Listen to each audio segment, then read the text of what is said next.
Okay, hello po and welcome sa isa na naman nating walang kakwenta-kwentang video ngayong araw.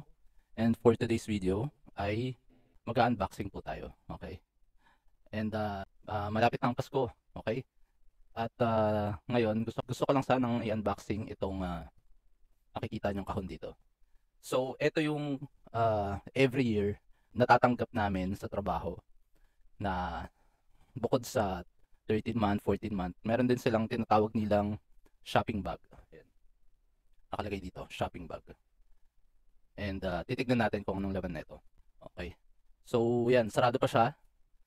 Hindi ko pa siya, sabi ko sa asawa ko, huwag mo nang buksan kasi usually pagkadating ko, galing trabaho, pagka uwi ko nito, binubuksan ka agad niya. Sabi ko, huwag muna, i-unboxing ko muna. Okay. At ito, every year, natatanggap namin to.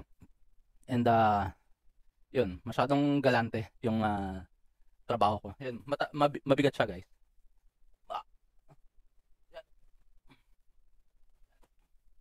Parang nasa 20 kilos yata.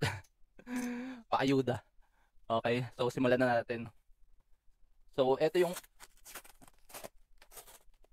wala yata akong cutter.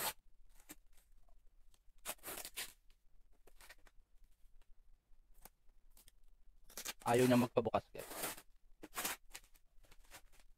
So, first ang sa unang letra. Okay. Nag-prepare din ako ng lamesa dito sa tabi ko. Tapos mamaya papakita ko sa inyo yung lahat ng nakuha ko. Okay. First, tissue.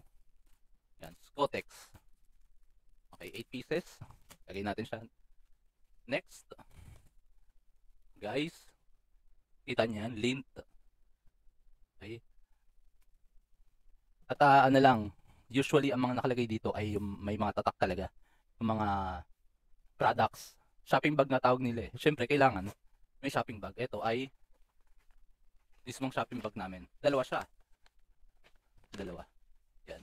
Sa mga hindi taga-Italy, o kaya yung mga manonood sa, yung mga viewers ko sa Pilipinas, dito sa Italy, ang ito, useful to. Kasi, walang mga bagger dito sa Italy. Pagka nag-grocery kayo, kayo mismo ang magpapack ng mga groceries nyo. Kaya kailangan pagka nag-grocery kayo, may dala kayong shopping bag. Dahil kayo maglalagay sa loob ng ng plastic. Okay? So next, Happy Travel wipes. Yung wet wipes, okay? Na may talco, yung powder, baby powder. Pang travel wipes, okay? Next, isa pa, hot chocolate ng Lindt. Okay, pwede kang gumawa ng sarili mong hot chocolate sa tasa. Okay? Next, ito ay biscuit Baci di Dama. Baci di Dama. Parang puno na kagad yung lamesa ko. Wow! Ito masarap to, favorite ng mga bata to, ng mga anak ko. Torchetti al burro. At meron pang grissini. Yan. Bali halo-halo siya guys. Yan. Halo-halo to, may pagkain, may talagang para ka na nag-grocery. Okay. Bali ito mga to, binibenta rin ito sa work ko, sa trabaho ko. Okay, anong susunod? Hindi ko alam yung mga kukunin ko dito.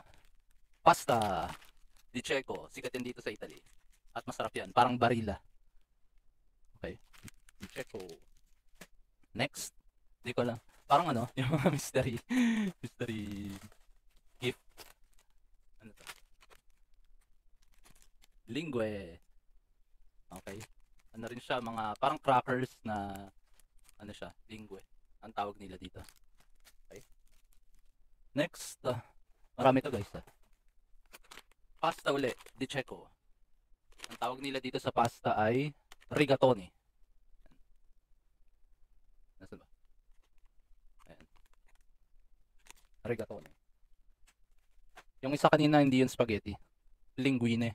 Next ay ito masarap to. Kahit maliit siya, ito yung olive oil, pure olive oil ng Barbera. Extra virgin olive oil.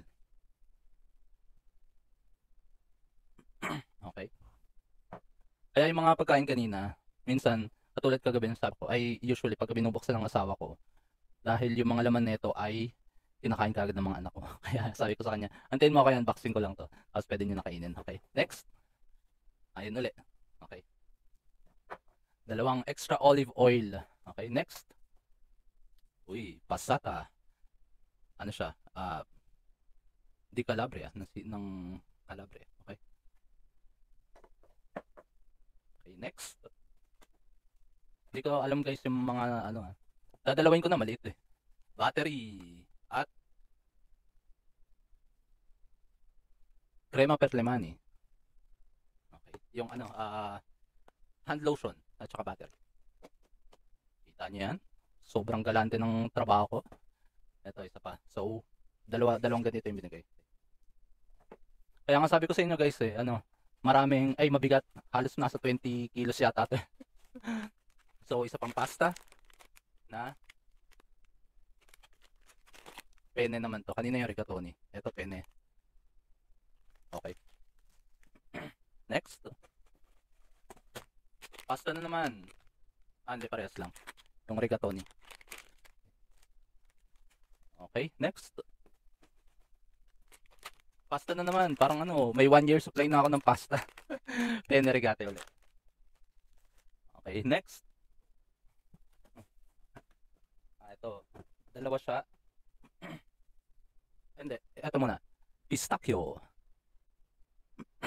Crema di pistachio. Para siyang ano, pwedeng sa mga sweets, pwedeng sa mga pane, bread. Yan. Okay. At ito ay pesto. Senza aglio. Genovese, DOP. Okay.